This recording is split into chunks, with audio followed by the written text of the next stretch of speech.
तो दूसरे को भेज दिया कि एडिशनल कलेक्टर मिल लेंगे।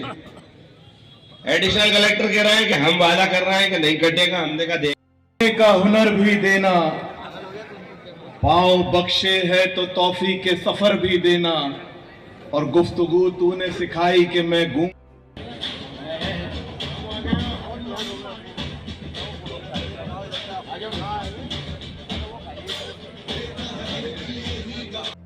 तो ये याद रख लेना कि जो आपके दौर की कांग्रेस है, इसमें अगर आज आप एक एक शख्स के साथ खड़े नहीं हुए तो कल आपको फिर परमानेंट हम घर बिठा देंगे। ये भी याद रख लेना।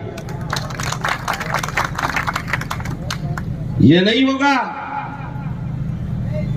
कि जब लोगों के ऊपर दमन हो, जब लोगों के ऊपर जुल्म हो, जब संविधान को कुचला जाए, हमारे हुकूक मारे जाए और आप अपनी मसरूफियत का बहाना करके घर बैठे रहो और वोट के टाइम निकल कर आ जाओ, तो इस मुगालते और गलतफहमी में आप मत रहना।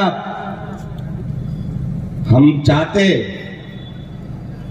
भारतीय जनता पार्टी का सुपड़ा साफ हो। अल्पसंख्यक कांग्रेस के महाराष्ट्र के नवनियुक्त प्रभारी इमरान प्रतापगढ़ी साहब की पसंदीदा क़यादत जनाब फरीद मियां काई साहब है कि आप और हम आपस में बैठकर अपने आप को कमजोर नहीं करें। और ये बात भी सच है कि आवाम गड़बड़ नहीं करती, गड़बड़ सियासत ना करते। और जो सियासतदान डगमगाते, मैं अपनी पार्टी के लोगों से भी कहता हूं, मैं कांग्रेस के लोगों से भी कहना चाहता हूं कि आप भारतीय जनता पार्टी के खौफ में ना आए। कांग्रेस के नेताओं को भी मजबूती के साथ हमारे साथ हर मरहले में खड़े होना चाहिए। अगर आप हमारे साथ खड़े नहीं होगे तो ये याद रख लेना कि जो आपके दौर की कांग्रेस है, इसमें अगर आज आप एक एक शख्स के साथ खड़े नहीं हुए तो कल आपको फिर परमानेंट हम घर बिठा देंगे। ये भी याद रख लेना। ये नहीं होगा कि जब लोगों के ऊपर दमन हो, जब लोगों के ऊपर जुल्म हो, जब संविधान को कुचला जाए, हमारे हुकूक मारे जाए और आप अपनी मसरूफियत का बहाना करके घर बैठे रहो और वोट के टाइम निकल कर आ जाओ, तो इस मुगालते और गलतफहमी में आप मत रहना। हम चाहते भारतीय जनता पार्टी का सुपड़ा साफ हो। हमने चाहा था 23 में, बहुत कोशिश करी थी, बहुत मेहनत करी थी, और बुरहानपुर के पास से सबसे पहले राहुल गांधी जी की भारत जोड़ो यात्रा यहां आई थी और मैं भोपाल से पैदल चलकर बुरहानपुर आया था। और हमारी कोशिश थी कि मध्य प्रदेश के अंदर ये नापाक सरकार चली जाए, लेकिन इस सरकार को दोबारा लाने के लिए बहुत सी जगह आप लोगों को कुछ भी अंदाजा नहीं होगा जितने खेल हुए होंगे। हमारे अपनों की गड़बड़ियां, बहुत सारे हमारे अपने ऐसे लोग जो नाम के कांग्रेस के रह गए, उन्होंने भारतीय जनता पार्टी के साथ मिली भगत कर हमको हरवाने का काम करा। मैं सच्चाई से बखूबी रूबरू हूं और आप लोग भी होंगे, हर शख्स मोहल्ले में जानता है। आज चेहरे पहचान में आ जाते हैं कौन बीजेपी को मदद कर रहा है। भारतीय जनता पार्टी वालों की ताकत है कि हमसे लड़ लेंगे? ना इनकी कल ताकत थी, ना आज ताकत है, ना कल इनकी हैसियत थी, ना आज हैसियत है। और नरेंद्र मोदी तो सरेंडर मोदी है, उससे कौन डरेगा? जो ट्रंप के चिल्लाने पे डर गया वो भारत का नेता होगा, तो वो उनका नेता हो सकता है, डरपोकों का हमारा नेता नहीं हो सकता। हमारा नेता राहुल गांधी है, जो आंख में आंख डालकर बात करना जानता है। हम आजादी के उस हिस्से के लड़ने वालों की पूछते हैं जिन्होंने अंग्रेजों के सामने गोलियां खाई और तिरंगा हाथ में रखा। आज दोपहर के आने के बाद से मैंने महसूस किया ये आपसी इंतशार, ये आपका सियासी झगड़ा है। कोई कुछ बनना चाहता है, कोई कुछ बनना चाहता है। और उस बनने के चक्कर में ऐसी टांगे मत खींचो कि कल कोई कुछ बन ही ना पाए, और जो नहीं बन पाए वो तो नहीं बन पाएगा, लेकिन कितने मजलूमों की चीखें निकलेंगी उसके बाद ये सोचो। और मैं आपके सामने मिसाल हूं, बरसों आरिफ अकील साहब से इख्तलाफ रहा, सालों सियासत की बुनियाद पर रहा, जाती बुनियाद पर रहा, लेकिन जब पिछला मौका चुनाव का आया तो मैंने आपसे कहा कि भारत जोड़ो यात्रा के बाद मैंने संकल्प लिया था कि मध्य प्रदेश में हम सरकार बनाएंगे। मुझे सबने कहा मैं जिस विधानसभा से लड़ता हूं उसमें तो अक़लियत की वोट ही 30% है भाई, और जहां मैं रहता हूं, जहां से आरिफ अकील साहब लड़ते थे, वहां 65% अक़लियत का वोट है मुसलमान। यहां के मुसलमान नेता सुन ले और उठाकर देख ले वेबसाइट पे, अब तो वोटर लिस्टें डली हुई है, वो डल जाएंगी कि मैं जिस विधानसभा से लड़ता हूं वहां सिर्फ 30% मुसलमान है, और आरिफ अकील साहब जिस जगह से लड़ते थे वहां 65% मुसलमान था। और कांग्रेस का छोटे से लेकर बड़ा आदमी ये चाहता था कि मैं अपनी विधानसभा से उनकी बुजुर्गियत को देखते हुए उनके यहाँ चला जाऊं। मैंने आगे बढ़ के कहा कि नहीं, मेरा मुकद्दर मेरे अल्लाह ने तय करा है, मैं 2 नहीं 3 और 4 ले जाना चाहता हूं विधानसभा में, मैं उस सोच का आदमी हूं। और मैंने आगे बढ़ के उनके लड़के का नाम पेश करा कि जो वो चाहते हैं, भाई का या बेटे का, तो उन्होंने कहा बेटा, तो मैं कहा जिसको आप चाहते हो लड़ाओ, आरिफ मसूद आपके साथ खड़ा होगा। और अल्हम्दुलिल्लाह भोपाल वालों से पूछ लीजिए, बुरहानपुर के अंदर भी ये चीज पैदा कर, मुझे भी पीड़ा हुई थी, मेरे भी चाहने वाले, मेरा भाई मुझे बहुत चाहता है, मेरे लिए जान कुर्बान करता है, मेरी बहनें, मेरे घर वाले, मेरे खानदान वाले सबने समझाया कि महफूज सीट है, आप शिफ्ट कर लोगे उधर, उनको किसी को कर दो, लेकिन सुनना पड़ता है, कुर्बानी देना पड़ती है, और ये वही कर सकता है जिसको इस्लाम की बुनियाद पता होगी। और मुझे अल्हम्दुलिल्लाह पता थी, क्योंकि मैंने उलेमा इकराम की सोहबत में बहुत कुछ सीखा है, तो मैंने आगे बढ़कर करा। तो बुरहानपुर में ये काम बंद कराओ, टांगे खींचने वाला काम बंद करो, मत लड़ो आपस में। आने वाले बच्चे कल तुमसे और हमसे सवाल करेंगे कि हमारे घर और मकान टूट रहे थे, हम पर जुल्म हो रहा था, तुम तो आपस में ओहदों के लिए लड़ रहे थे। जवाब नहीं होगा, बेगैरती से कुछ भी कह लो भीड़ में, लेकिन अकेले में गैरत जागेगी। जब गिरवान में मुंह डालोगे तो एहसास होगा कि हमारी गलतियों के नतीजे में ये हालात बने हुए हैं। ऐसी गलतियां मत करो। छोटे छोटी चीजों में इख्तिलाफ, मसलकी इख्तिलाफ, ये सब खत्म करने का वक्त। ये नहीं सुधरने के भाई, ये सुधरेंगे, नहीं सुधरने की। नियत पक्की करो, अल्लाह सब सुधार देगा। और नहीं सुधरेंगे तो अल्लाह ऐसे हालात कर देगा कि फिर समझ लेना, सुधरना तो पड़ेगा। ये सोच गलत है कि नहीं सुधरेंगे, सब सुधरते हैं, क्योंकि आवाम तो सुधरी है, पब्लिक हमारे साथ है। नहीं सुधर रहा है तो नेता नहीं सुधर रहा है, और जो नेता नहीं सुधरे तो उसको सबक सिखाने का काम भी ये जनता कर देगी। क्या बात है, क्या बात है, बेफिक्र रहना, क्या बात है। ये आवाम सब समझती है, इसको एहसास है। इसलिए मेहरबानी करके छोटे छोटे मसाइल मदरसों को लेके आपने देखा है, उर्दू टीचर्स लगातार उर्दू के शिक्षक कम करती जा रही है सरकार। मोहन यादव से 6 बार जवाब मांग चुका हूं विधानसभा, उससे पहले शिवराज सिंह से मांगता था कि भाई मुझे ये तो बताओ कि ये उर्दू शिक्षक की कमी क्यों हो रही है, तो मुख्यमंत्री मुंह घुमा लेते। हमने बोला भाई हमें ये तो बता दो कि तुम्हारे पास पैसा नहीं है, अगर पैसा नहीं है तो वो बताओ कि इस पद को क्यों नहीं बढ़ा रहा है, दूसरे विषयों के पद बढ़ाते हो, उर्दू के कम करते हो। तुम्हें उर्दू से नफरत है, तुम उर्दू को ये समझते हो ये मुसलमानों की भाषा, जबकि उर्दू तो जंग आजादी के शोधाओं की आवाज है भाई। उर्दू मुसलमानों की जबान कतई नहीं है, हमारी जबान तो अरबी थी। उर्दू तो हमारी मजहबी आवाज नहीं है, उर्दू तो जंग आज़ादी में, और जो जंग आज़ादी के शोधा थे उन्होंने अंग्रेजों के खिलाफ उर्दू को बढ़ावा दिया था, और बड़ी सरीस और बड़ी अच्छी एक लैंग्वेज है जिसमें शरीफाना चीजें घुलती। कहा इमरान से कि पार्लियामेंट में बात करो कि आपने कहा था कि ये हमारे साथ नाइंसाफी है, इसको ठीक करेंगे, तो क्या हुआ? जिस दिन ये ठीक होगी तब हमारी मध्य प्रदेश की प्रॉपर्टियां महफूज होंगी। और याद रखो, ये वक्फ की प्रॉपर्टियां आपकी और मेरी नहीं है, ये अल्लाह की मिल्कियत है, ये अल्लाह की मिल्कियत है। ये किसी एक शख्स की लड़ाई नहीं है, इसमें सबको मिलकर लड़ना होगा, नहीं तो कल अल्लाह की गवाही सबकी होगी, किसी एक की नहीं होगी। इसलिए मेहरबानी करके इस प्रॉपर्टी को बचाने का काम करिए। मजाक उड़ाया जाता है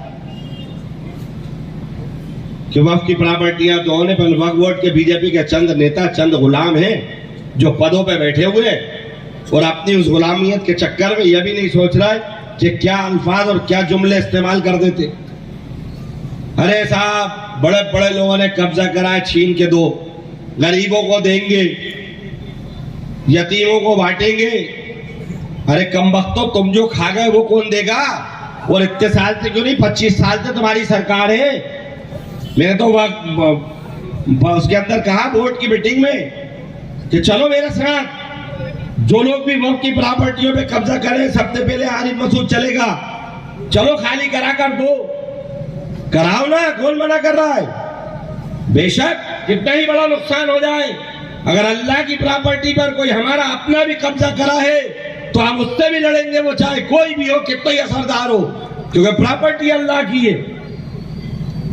लड़ना पड़ेगा सबको, लेकिन ये काम सरकार नहीं करेगी, सिर्फ बयानबाजी करेगी टीवी पे, हमें और आपको लड़ाने का काम करेगी, हमारे बीच में ऐसा माहौल पैदा करने का काम करेगी। ऐसा लगेगा हमारे बहुत सारे लोग चले गए, साहब सुना है प्रॉपर्टी निकले आएगी तो बहुत गरीबों को मिल जाएगा। मुझे हंसी भी आई कि भाई आप कहीं ना कहीं शरीयत को समझे। भेजा तो हमारे लोगों ने करा, इसमें भी कोई दो राय नहीं, ये भी सच है, बड़ा कड़वा सच है। वक्फ की दुकान जो हम लेते हैं तो अल्हम्दुलिल्लाह 100 और 200 रुपए देना चाहते हैं, और वहीं सामने ठेला लगवाकर पर डे 500 रुपए उससे लेते हैं।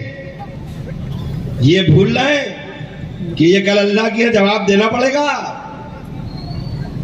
मस्जिद की दुकान में अगर हम काबिज हो गए तो अल्लाह ने खूब तरक्की दे दी, 10 दुकानें दूसरी बन गई, लेकिन वो मस्जिद की दुकान के अंदर जो बैठे हैं आज भी वो कब्जा नहीं छोड़ना चाहते। तो ये बदनीयती है हमारी, और उसी नताइज में अल्लाह की तरफ से मार आई है। ये जो वक्फ कानून आया है, ये इसीलिए आया है कि इसकी मार हमको इन लोगों की वजह से पड़ रही है, लेकिन हमारी मजबूरी और हमारा काम है, क्योंकि हमारा इल्जाम हमारे ऊपर लगा वो जिनका झूठा है। हमारी नाइंतजामी और बद इंतजामी के नताइज में हम हजारों मसाजिदों और मदारिसों को कुर्बान नहीं होने देंगे, क्योंकि याद रखना, ये मदारिस और ये मसाजिद किसी की प्रॉपर्टी नहीं है, ना ये सरकार की भीख मिली हुई जागीर है। ये अल्लाह के नाम पर हिंदुस्तान की तारीख का एक हिस्सा उठा लो, ना जाने कितनी प्रॉपर्टियां हजारों की लाखों की तादाद में हमारे बड़ों ने अल्लाह के नाम पे अपनी निजी प्रॉपर्टी वक्फ करी थी। मैंने कई बार लोगों से कहा कि सोशल मीडिया पे चलाया करो, ये हमारे बरादरान वतन हिंदू भाइयों को हमारे खिलाफ खड़ा करते, और ये उनको बताना चाहते कि देखो ये सरकारी जमीन हम तुम्हें लेके देंगे। तो भाई ये सरकारी जमीन नहीं है, ये सरकार से डोनेशन नहीं लिया था हमने, बल्कि तारीख में हमारे लोगों ने सरकार को डोनेशन दिया है। ये एहसान है, ये मदारिस का एहसान है कि दारुल उलूम देवबंद जंग आजादी में कायम हुआ, अंग्रेजों के खिलाफ लड़ते हुए, जब इन चड्डीधारियों का पता भी नहीं था, तब दारुल उलूम देवबंद कायम हुआ था और निजी प्रॉपर्टी पर हुआ था। मौलाना शौकत अली, मौलाना जोहर अली, इनकी वालदा ने अपनी प्रॉपर्टी में रामपुर में अपना इदारा कायम करा। अलीगढ़ यूनिवर्सिटी सर सैयद की खिदमत का नतीजा था। अपनी कौम अपनी मिल्लत से मांगा हुआ चंदा उस पैसे की दम पर अलीगढ़ यूनिवर्सिटी बना था, सरकार के हदिये पे नहीं बना था। ये तमाम तारीख के हिस्से हैं। अगर ये हम चौराहों पर अपने हिंदू भाइयों को बताएंगे तो सच्चाई सामने आएगी, तो बीजेपी का चेहरा बेनकाब होगा। तो आप हमारी यही दरखास्त है कि हम लोग मुत्तहिद हो।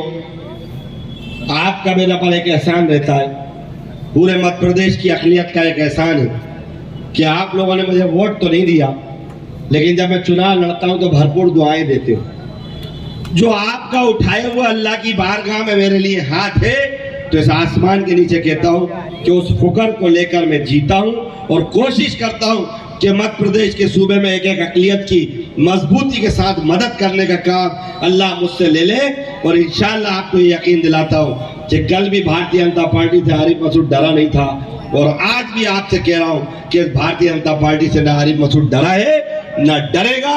आखिरी वक्त तक मजलूमों की लड़ाई लड़ने के लिए पूरी ताकत के साथ में खड़ा हूं, इंशाअल्लाह खड़ा रहूंगा। दोबारा फिर कभी इंशाअल्लाह बुरहानपुर। वैसे अल्हम्दुलिल्लाह शुक्रिया अदा करता हूं इमाम साहब का, अपने उलेमा का,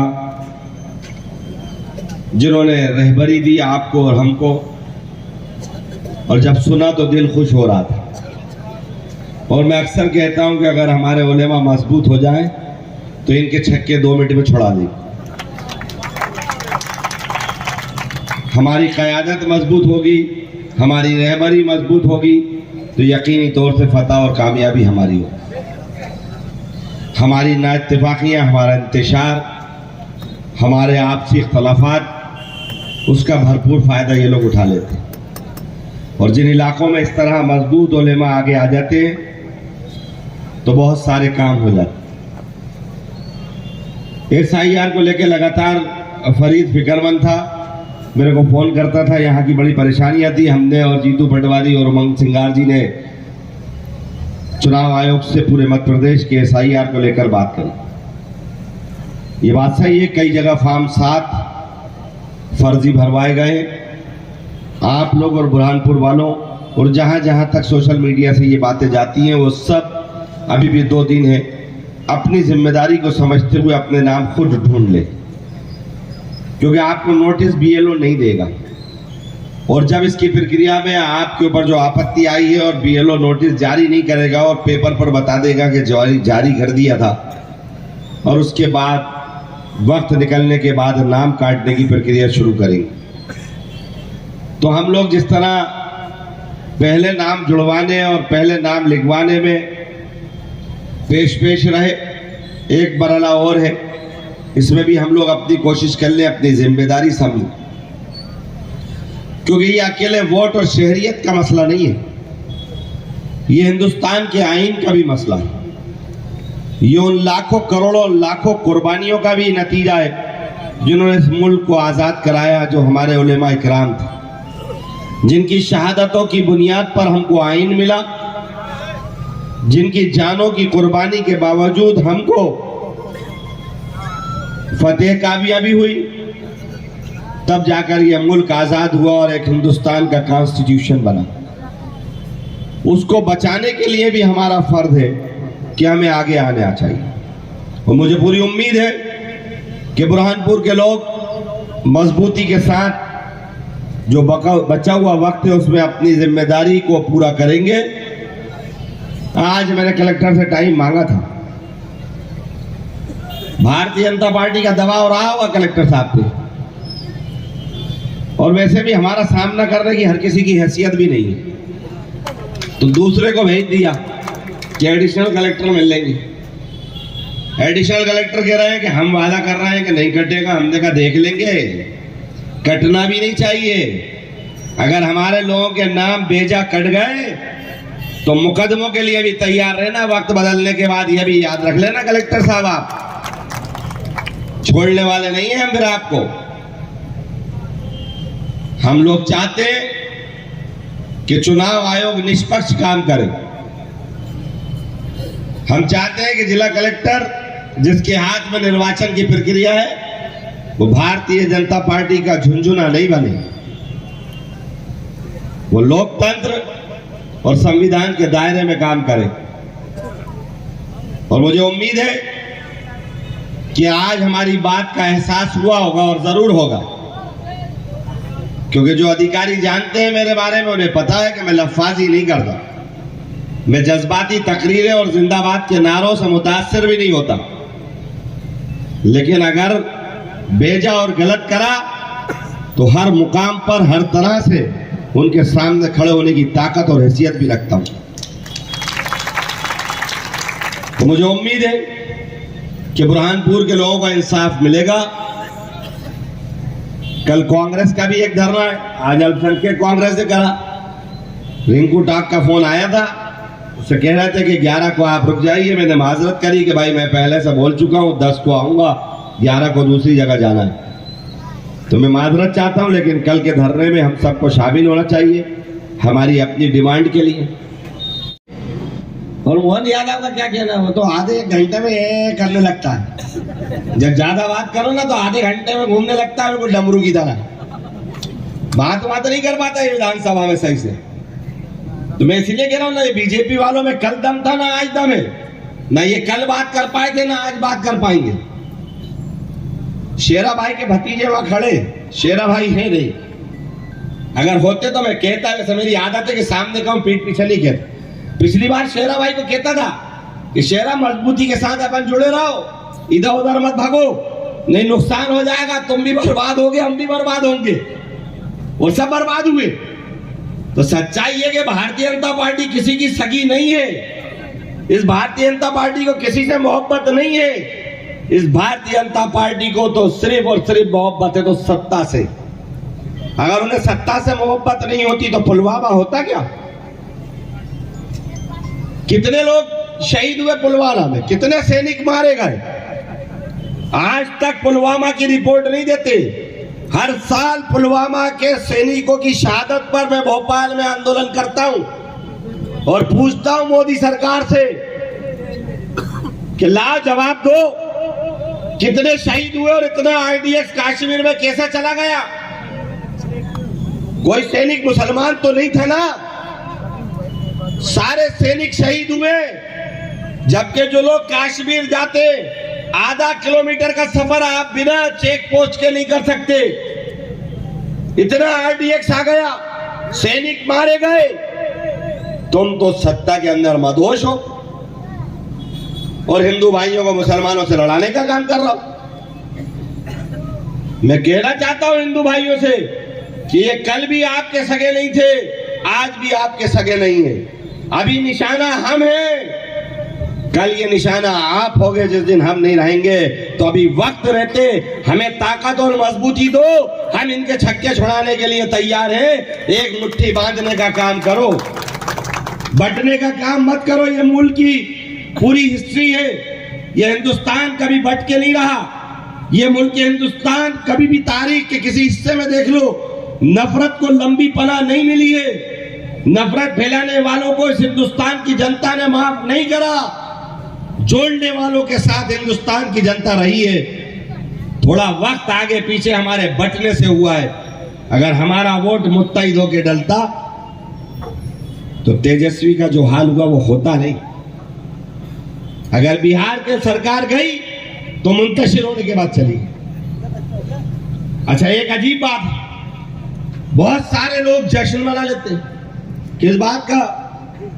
हम गुस्से में हमने अपना आपा खो दिया। साहब हमारे साथ कांग्रेस अच्छा नहीं कर रही। अरे भाई, कांग्रेस अगर अच्छा नहीं कर रही तो कांग्रेस में रहकर कांग्रेस के लोगों को ठीक करेंगे, लेकिन ये नहीं करेंगे कि अगर हमारे को और कोई चीज की नाराजगी है तो मोदी और अमित शाह को ताकत पहुंचाएं। ये काम हम नहीं कर सकते, ये आपको मंजूर होगा। हमारा कोई कदम ऐसा नहीं उठेगा जो हिंदुस्तान के अंदर भारतीय जनता पार्टी और आरएसएस मजबूत हो। जो कुर्बानी होगी देंगे, लेकिन भारतीय जनता पार्टी और आरएसएस को मजबूत नहीं होने देंगे। ये हमको संकल्प लेना चाहिए, हमको कोशिश करना चाहिए। हमारे आपसे इख्तिलाफों को खत्म करके सियासी विजन को बढ़ाना चाहिए, छोटे छोटे मफादों से बाहर निकलना चाहिए। वक्फ की बात अभी फरीद ने छेड़ी है। वक्फ के अंदर मध्य प्रदेश के अंदर हमारे साथ सबसे बड़ा धोखा हुआ है। आपने फरीद इमाम साहब से कहिए, फॉर्म तो आपने भर दिए, वक्फ बोर्ड में हमारी प्रॉपर्टी दर्ज भी थी, लेकिन वक्फ बोर्ड के पोर्टल पर, क्योंकि मध्य प्रदेश के अंदर वक्फ की प्रॉपर्टी दो चीजों में दर्ज है। हमारे सर्वे हुए 1995 और उससे पहले 69 और फिर एक बार बीच में और हुआ, तो वक्फ बाई सर्वे हमारी प्रॉपर्टी दर्ज है। और वक्फ बाई सर्वे का कॉलम उम्मीद पोर्टल पर नहीं है। वक्फ बाई सर्वे का कॉलम इस पोर्टल पर नहीं मिला होगा आपको। इसीलिए मैंने और इमरान प्रतापगढ़ी ने और हमारे मध्य प्रदेश के 5-7 उलेमाओं ने भारत सरकार के मंत्री किरण रिजिजू को लिख कर दिया था कि आप कितनी तारीख बढ़ा दें। ट्रिब्यूनल की अदालत में मैंने अपील की और मैंने कहा कि आप हमें तारीख दे रहे हैं, लेकिन पोर्टल तो सही कराइए। अगर ये पोर्टल सही नहीं होगा तो आप कितनी तारीखें दे दें। और वक्फ बोर्ड हमारे साथ धोखा कर रहा है। हमारी वक्फ बाई सर्वे और वक्फ बाई गजट की प्रॉपर्टी को वक्फ बाई यूजर चला रहा है, और वक्फ बाई यूजर सबसे खराब कानून का हिस्सा है। इसका विरोध कल भी करा था, आज भी करा और मरते दम तक आरिफ मसूद करता रहेगा, क्योंकि वक्फ बाई यूजर हमारे साथ इंसाफ नहीं है। क्योंकि वक्फ बाई यूजर का मतलब ये हुआ कि एक प्रॉपर्टी है, इसको हम लोग यूज कर रहे हैं बरसों से वक्फ के नाम पर, और इस प्रॉपर्टी का कोई मालिक नहीं है, और दो वारिस लड़के आ गए। जब दो लड़के आएंगे तो उसको तय करना है कलेक्टर को, और कलेक्टर ये कहेगा ये दोनों आप दोनों की प्रॉपर्टी नहीं है, ये प्रॉपर्टी तो गवर्नमेंट की प्रॉपर्टी है। ये खेल है वक्फ बाई यूजर का। इसलिए इसको लेकर मैं सुप्रीम कोर्ट भी गया हूं और मध्य प्रदेश में भी ट्रिब्यूनल में केस लगाया।